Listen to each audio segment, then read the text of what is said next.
I'm heading north to somewhere that feels almost as Scandinavian as it does Scottish. I'm off to Shetland, but what you might not know is I was born there, so I am really excited to be going back.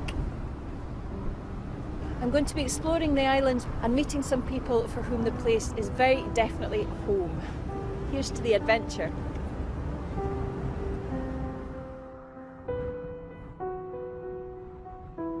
Shetland is around 100 miles north of mainland Scotland.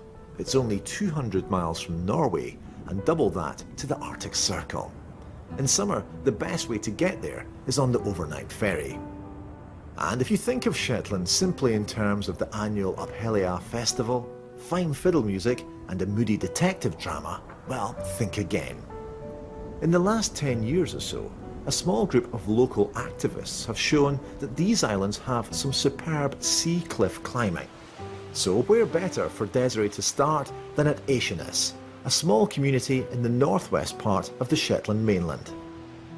I have climbed in many stunning locations in Scotland, but until now I'd never really associated Shetland with this kind of quality of rock climbing, and in such a spectacular location too. And I'm not the only one that hasn't realised the potential here. There's only a handful of people, even on this island, that would venture this far north to this remote location. Al Whitworth is one of those people, and one of the main reasons that he moved here over 10 years ago was to climb. And my brother was the first to come up. He wanted sort of crofting lifestyle. I used to come up and visit him on holiday, and I was at university at the time. I fell in love with the place and decided I was going to move up as soon as I got the chance, as soon as I finished uni.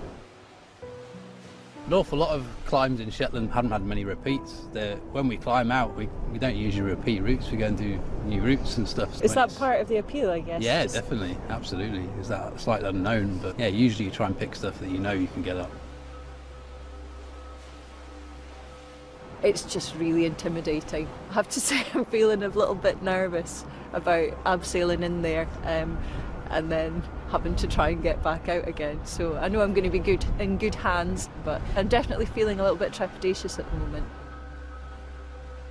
So if I just head down and rig up a belay and just see you down there? Yeah, great. Yeah. I'll see you on the ledge. Awesome. It's exciting.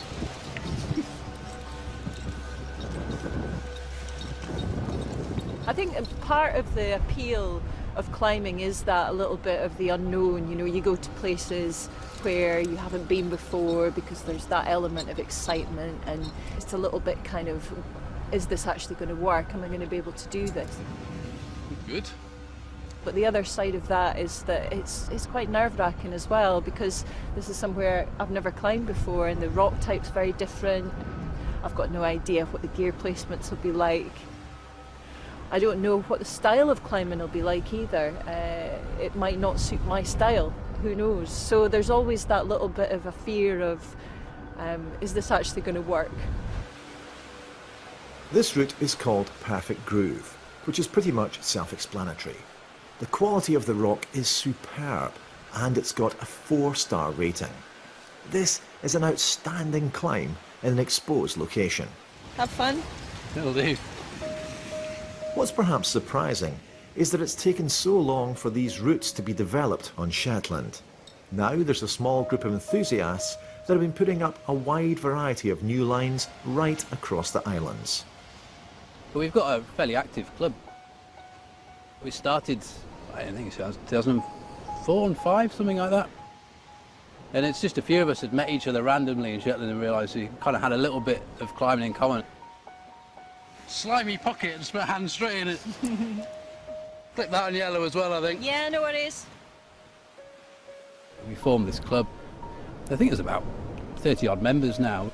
Out of that, there's probably a dozen or so people that climb regularly outside and lead and put up the new routes. So it's a relatively small group, but it's a good one as well. It's pretty active. It sounds like there's quite a lot of variety in Shetland. Eshaness means headland of volcanic rock. That's the definition of the word. So a lot of this place is all volcanic. The Grund of the Nava down there, although it's still volcanic, it's a completely different type of rock. It's very smooth and solid. And then the whole of the south end of the island is sandstone. And we've got granite up here, I've got gneiss, everything. It's really good for that.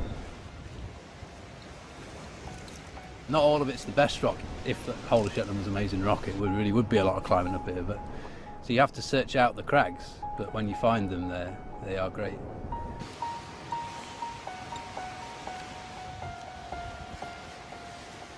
For me, climbing on its own up in Shetland doesn't necessarily make sense. You've got today a beautiful day, but you can't guarantee that.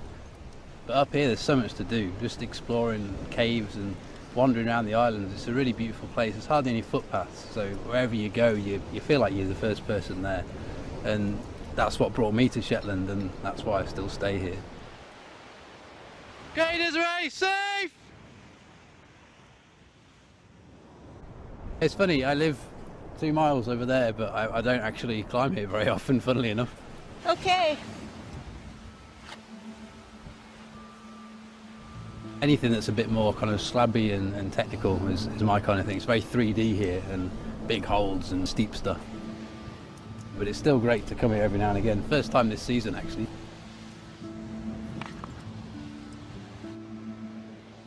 It's just beautiful. You can pick whichever hold you want, really, and it works. And just that backdrop as well, just having the waves crashing below you and stuff. It's just really, really stunning. It's beautiful. Really, for me, this is what climbing's all about. It's about adventure and exploration, and just getting to come to somewhere as amazing as this. How many people get to come up here and climb on these cliffs? So it feels really special. Nice one. Totally awesome, eh? Yeah, really good. What a route. It deserves all its stars. It's just such an amazing location as well. Yeah. It's just stunning. It Glad you really, enjoyed it. really is. That was awesome. Thank you so much. Ah, you're welcome. That was brilliant.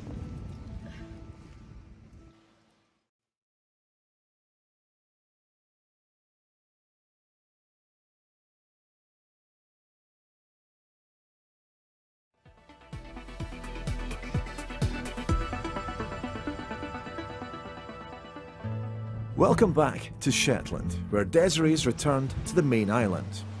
She's headed north to once again join local climber Al Whitworth on the sea cliffs near his home. And she's keen to get back on the rock face. Earlier here at Eshaness, I got the chance to second Al up an amazing 4-star route. But what every climber really wants is the chance to lead something as well. So I'm going to do that now, and I'm really excited about it.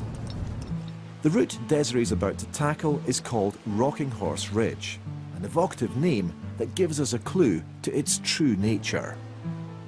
The crux moves are about halfway up and involve negotiating an exposed overhanging roof. Okay, You're on belay. good for me to go. Well, you stood on the rope, but apart from that, you're on belay. All right, climbing. Just get up a wee bit and then get a bit of gear in.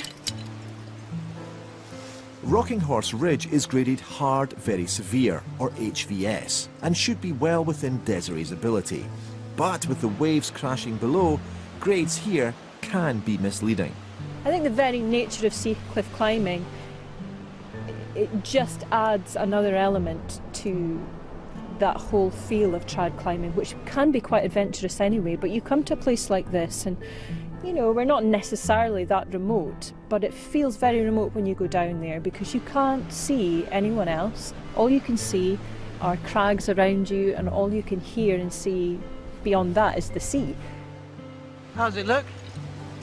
Few wee damp holds, but not too bad at the moment. Okay. It feels very different from going to a single pitch inland venue where you've got a nice grassy bit at the bottom that you can hang out and have your sandwiches. It just feels much more adventurous. You feel much more that you have to be quite self-reliant and self-sufficient as a climber. Hey, nice one.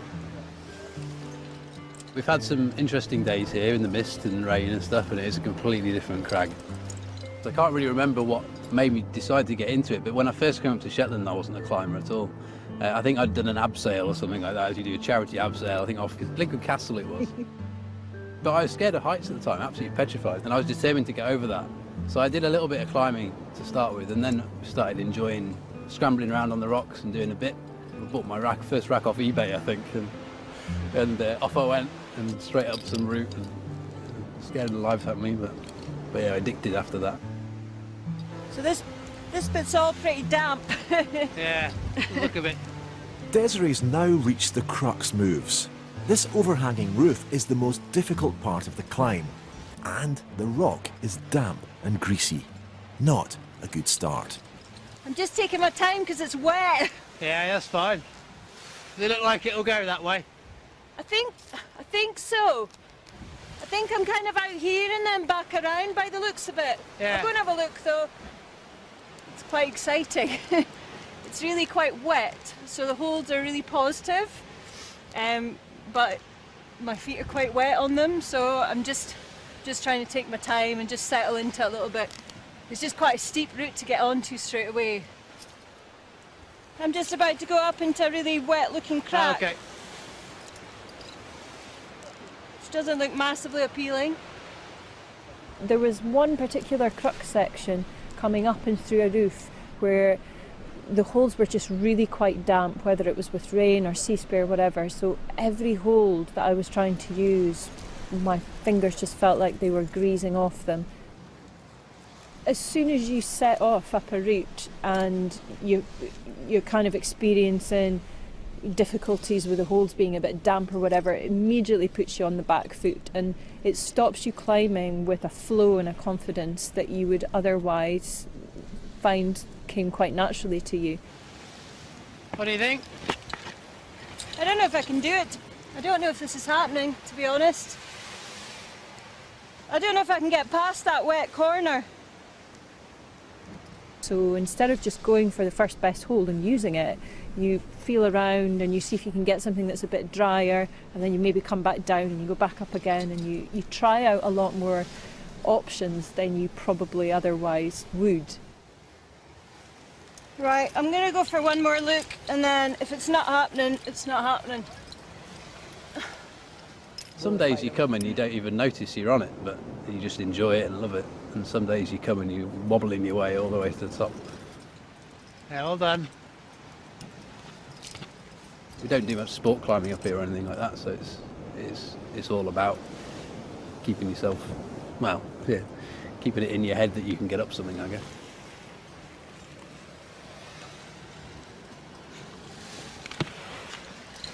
The head is definitely to keep on top of that, not getting scared, not shaking yourself to pieces halfway up a route.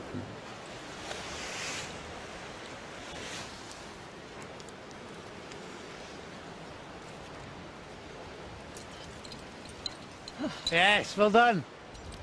Whew. I think climbing sort of changed from being something that was all about adventure and exploration to something that actually in some situations is quite sanitised these days. I mean, a lot of people might only ever climb in climbing walls as a kind of just as a kind of indoor sport, really, and for me that's great, but this is really what climbing's all about. It's about coming to places where, you know, there isn't that safety net of somebody just round the corner that can get you out of trouble. You're really making your own decisions about things. Especially when you're abseiling into routes as well, you're making quite a big commitment, and you have to be sure that, you know, you can get yourself out of that situation. It just straight away feels a lot more pleasant. It doesn't feel greasy. It's just, it's pretty incredible actually, you know. It's such an awesome situation really, I guess, quite an exposed arête.